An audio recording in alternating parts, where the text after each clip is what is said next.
नाज़रीन, भारत ने non basmati rice के एक्सपोर्ट पर बैन लगा दिया है। ये 140 ममालिक के लिए बहुत बड़ी बैड न्यूज़ है, क्योंकि इंडिया 140 ममालिक में राइस एक्सपोर्ट करता है। चीज़ है कि इंडिया के हवाले से आजकल बातें ये की जा रही हैं कि इंडिया जो है उसका जो गोल्डन इरा है, ठीक है जी, क्या वो स्टार्ट हो चुका है? पहले इंडिया ने गंदम के एक्सपोर्ट पर बैन लगाया और अब इंडिया ने राइस के एक्सपोर्ट को बैन कर दिया है कि हिंदुस्तान ने राइस एक्सपोर्ट बैन कर दी है। हिंदुस्तान वाहिद वो मुल्क है जो दुनिया के अंदर 40% राइस प्रोडक्शन राइस एक्सपोर्ट करता है और सबसे ज्यादा राइस प्रोडक्शन जो है वो हिंदुस्तान में ही की जाती है। उसके मुकाबले में अभी तक और कोई मुल्क नहीं खड़ा हुआ। सर, चावल के एक्सपोर्ट के अंदर पूरी दुनिया एक तरफ, इंडिया के चावल 40%, पूरी दुनिया को 40% का हिस्सा पे करता है इंडिया। सर, दुनिया के अगर किसी भी फील्ड में देखेंगे वो बहुत ज़्यादा आगे जाते हुए नज़र आते हैं। सर, हमने स्पेस एजेंसी की शुरुआत तो हमने की, लेकिन आज वो कई मुल्कों को पीछे छोड़कर चौथे नंबर पर जा चुका, चांद पर चंद्रयान 3 लॉन्च कर चुका। सर, मैं और क्या क्या बातें बताऊं। मैं चाहता हूं कि मेरा मुल्क भी इतनी तरक्की करे, मैं इंडिया की तारीफ ना करूं, यहाँ पर खड़े होकर मैं पाकिस्तान की बात करूँ। सर, ऐसा कब होगा?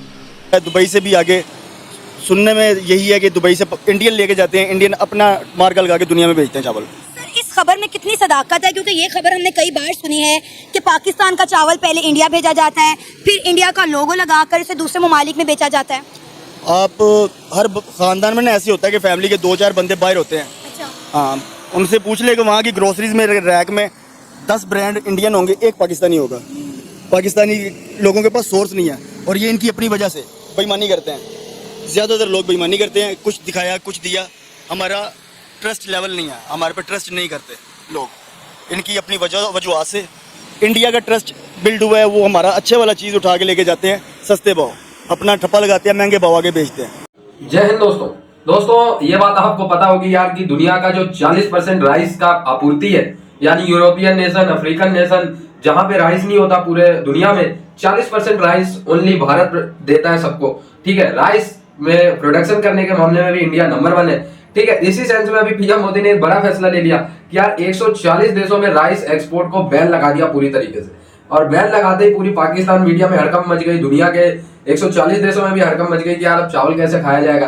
ठीक है, चावल भारी मात्रा में इंडिया बेचता था उनको, इसलिए उन देशों में चावल की प्राइस काफी लो थी, लेकिन इंडिया के बैन करते उनकी औकात पता चल गई। ठीक है, अब पाकिस्तान मीडिया में हड़कंप इसलिए मच गई कि यार मतलब इंडिया ने चुटकियों में दुनिया को हिला के रख दिया। अब इस बात से आप लोग अंदाजा लगा सकते हैं कि अगर इंडिया ने राइस और व्हीट दोनों के एक्सपोर्ट पे एक साथ बैन लगा दिया तो दुनिया की 30% आबादी, ठीक है, 30% आबादी इफेक्टेड होगी।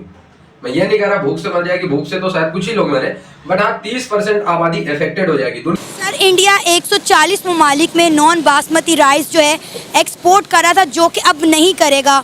तो 140 ममालिक के लिए कितना बैड न्यूज़ है और उन्हें कितना सफ़र करना पड़ेगा? कुछ भी नहीं जी, उधर के जो गरीब लोग हैं वो मतलब अफेक्टेड होंगे, अमीर लोग उधर के भी नहीं होंगे। मिसाल के तौर पे जो 400 रुपये चावल यहाँ पर है, 310-20 रुपये इंडिया में है, वो चावल वहाँ पे भी अफोर्ड कर रहा है जो बंदा, उसको तो मिलता रहेगा। जिसको नहीं मिलेगा तकलीफ उसको ही है। बाहर भी जा रहा है, अगर नॉन बासमती 140 कंट्रीज़ में नहीं जा रहा तो उधर की जो मिडिल क्लास या लोअर क्लास फैमिलीज़ होंगी वो अफेक्टेड होंगी, अदर मतलब हायर क्लास को कोई फ़र्क नहीं पड़ने लगा। सर, अगर हम खासकर एक्सपोर्ट की बात करें तो पाकिस्तान की अगर इकॉनमी की ग्रोथ नहीं हो रही तो उसकी बहुत बड़ी वजह यह है कि हम लोग एक्सपोर्ट नहीं करते, इंपोर्ट ज़्यादा करते हैं। लेकिन अब आप देखें कि अगर हम अपने मुल्क की बात करें तो हमारे मुल्क में जैसे कि हम गंदम एक्सपोर्ट कर देते हैं, चावल एक्सपोर्ट कर देते हैं, जिसकी वजह से पाकिस्तानियों को वही चीज़ दुगने रेट पर ख़रीदनी पड़ती है। तो आपको लगता है कि जो चीज़ें एक्सपोर्ट करनी चाहिए वो तो हम करते नहीं हैं, जो नहीं करनी चाहिए वो हम कर देते हैं? बिल्कुल ऐसी ही है। जिस तरह अब चावल है ना, अनाज, फील्ड में कुछ भी ऐसी चीज़ आप एक्सपोर्ट कर रहे हैं, मेरे नज़दीक वो नुकसान है, क्योंकि बाद में हुकूमत अपने पास से सब्सिडीज़ दे के वो आवाम को प्रोवाइड करती है और वो सब्सिडीज़ हमारी जेब में से निकलती हैं बाद में। वो चीज़ें कपड़ा एक्सपोर्ट करें, देखें ना फैसलाबाद की इंडस्ट्री को तबाह कर दिया है, वोट के सब बांग्लादेश चले गए।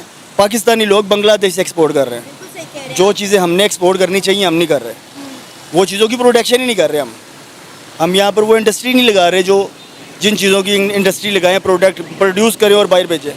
और पाकिस्तान की जो GDP या आप जैसे भी आप कहें उसको कि स्टेबल हो पाकिस्तान, वो चीज़ें हम नहीं कर रहे। और जिन चीज़ों के अंदर कुछ चंद एक लोग हैं जिनकी जेब गर्म होती है, जो अनाज को उठा के बाहर फेंक देते हैं कि गरीब बंदा मरता है तो मर जाए, हमें दिहाड़ी लग जाए बस। अब आप देखें ना, इंडिया ने गंदम के एक्सपोर्ट पर पाबंदी लगाई हुई है, लेकिन हम वही गंदम पहले एक्सपोर्ट करते हैं फिर हम इंपोर्ट करते हैं। इंडिया की स्ट्रेटजी है ना, वो देखती है कि मेरी आवाम कितनी है और उसके मुताबिक मुझे कितनी चीज़ चाहिए, वो उतनी रख के बकाया चीज़ को एक्सपोर्ट कर रहा है। हम लोग कहते हैं कि यार जो हायर क्लास है इसको प्रोवाइड हो रही है, बकाया मर जाए, भेज दो। मुझे बताएं, क्या अफेक्ट पड़ सकता है कि आने वाले टाइम में राइस का काल पड़ जाएगा या प्राइसेस हाई हो जाएंगी क्योंकि हिंदुस्तान एक्सपोर्ट बंद कर दिया? जी महविश जी, पहले तो मैं थोड़ा सा इजाफा कर दूं, थोड़ा सा करेक्शन इजाफा करूंगा थोड़ा सा कि भारत जो है वर्ल्ड का 30% नहीं 40% राइस एक्सपोर्ट 40, करता है। मैंने 40 बोला, और 40%। अच्छा 40 बोला, ओके आई एम सॉरी। और दूसरा जो वर्ल्ड का जो सबसे बड़ा राइस प्रोड्यूसर है वो चाइना है, इंडिया नहीं, अभी भी चाइना है। और यहाँ पर एक बड़ी हैरान करने वाली बात यह है कि चाइना के पास जितनी एग्रीकल्चरल लैंड इंडिया के पास है ना, उसकी जस्ट हाफ एग्रीकल्चरल लैंड। मान लीजिए इंडिया के पास 100 एकड़ जमीन है जिस पर पूरा इंडिया खेती करता है, तो चाइना के पास सिर्फ 50 एकड़ खेती है, खेती की जमीन है। और उसके ऊपर उन्होंने जेनेटिकली मॉडिफाइड इंजीनियरिंग से और बाकी जितने भी जो उनके रिसर्च है, एग्रीकल्चरल रिसर्च, उसके जरिए उन्होंने फूड प्रोडक्शन को बढ़ाया। फल, सब्जियां, खाना, तिलहन, दलहन सब में बढ़ोतरी बहुत की है, क्योंकि उनकी आबादी अभी हाल फिलहाल तक दुनिया में सबसे ज्यादा थी। और दूसरी बात, ये जो राइस एक्सपोर्ट पर बैन लगाया है प्रधानमंत्री नरेंद्र मोदी जी ने, उसके पीछे सबसे बड़ा कारण ये है कि अभी इस साल मानसून जो है ना, एल नीनो के इफेक्ट की वजह से, एल नीनो एक ऐसा क्लाइमेटिक इफेक्ट है जिसकी वजह से क्या होता है, समंदर का तापमान और हवा का दबाव जो है ना वो चेंज होता है और इसका कोई सेट पैटर्न नहीं है कब आएगा।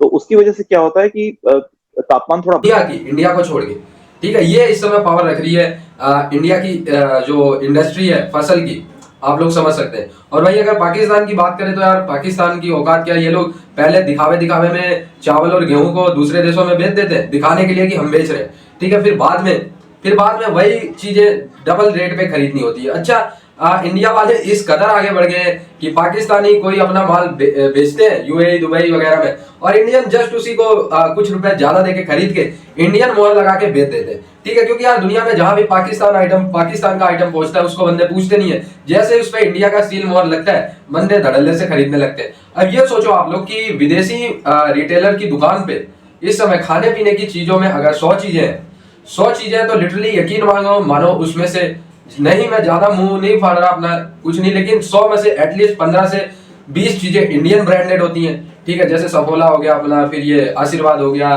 फिर पतंजलि हो गया, फलाना बासमती हो गया, बहुत सारी वैरायटी वो इंडियन होती है, ठीक है, उसमें से एक कहीं नीचे दबा हुआ पाकिस्तान का मिल जाता है या वो भी नहीं होता, ठीक है। तो इस तरीके से फूड इंडस्ट्री में इंडिया का कब्जा है, और मैं कह रहा हूँ यार आने वाला फूड आइटम और फूड का जो रेवोल्यूशन होगा वो इंडिया का ही होगा, क्योंकि यार इंडिया में सारी खाने पीने की चीजें धड़ल्ले से उपज होती है, ठीक है। इंडिया अपने जरूरतों का सामान पहले देखता है, पहले जरूरतों का सामान अपने पास रखता है, इसके बाद एक्सपोर्ट करता है, और जो लॉयलिटी इस समय दुनिया में इंडिया की बनी हुई है, नो वन कैन मैच। और खास करके फूड इंडस्ट्री में इंडिया का जो भरोसा है वो कोई जीत नहीं सकता। ठीक है, जुड़े रहे आप लोग हमारे चैनल पे ऐसे वीडियोस के लिए, तब तक के लिए धन्यवाद।